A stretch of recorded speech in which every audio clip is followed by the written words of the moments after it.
सास सही कह रहे थे, हो सकता है देव सच में बीमार पड़ गया हो। जरा सी सर्दी हो जाए तो कितना परेशान हो जाता है वो, और अभी तो किसी अच्छे डॉक्टर को दिखाने पाने की स्थिति में भी नहीं है।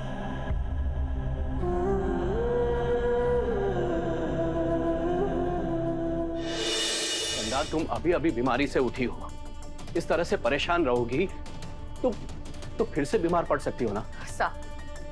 आपने तो उस लड़की को हमारे परिवार, हमारे खानदान की बड़ी बहू का मान दिया था ना। अब देख लिया नतीजा। हमारे नियोते का मान ना रखा ना सही, पर कम से कम आपके भरोसे, आपके प्यार की तो इज्जत करती वो। चंदा, मैं ये मानने को तैयार ही नहीं कि वसु ने देव को रोका होगा। वो ऐसा क्यों करेगी? अरे तुम और देव तो उसके जीवन के आधार स्तंभ हो। वो तुम्हें और देव को एक दूसरे से कभी अलग नहीं कर सकती। और इतना तो मैं अपनी बड़ी बहू को जानता हूं।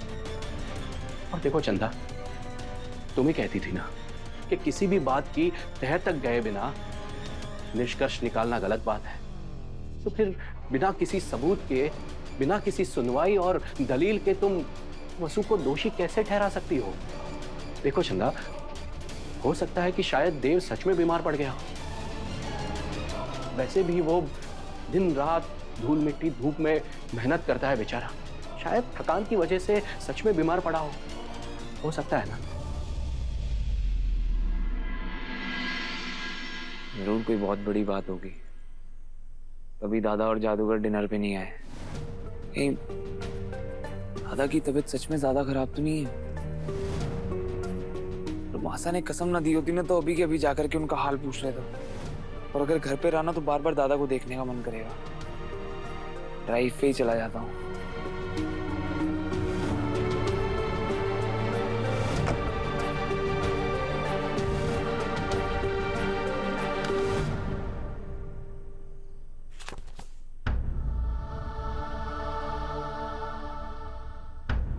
ये तो स्वीटू का प्रिस्क्रिप्शन है। तो एक बार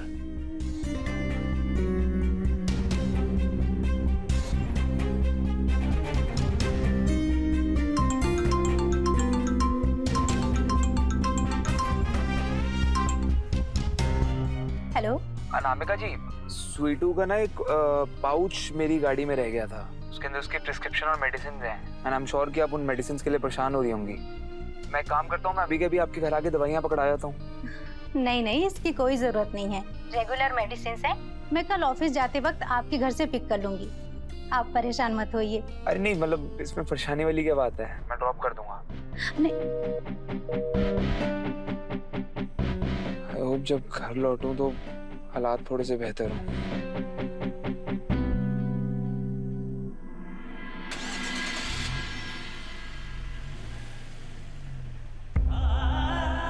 सास सही कह रहे थे, हो सकता है देव सच में बीमार पड़ गया हो।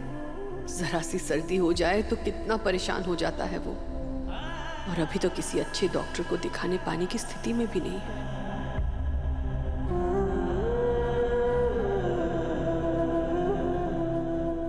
मौसा को कितना बुरा लगा होगा। उन्होंने हमारे लिए कितनी तैयारियां कर रखी होगी।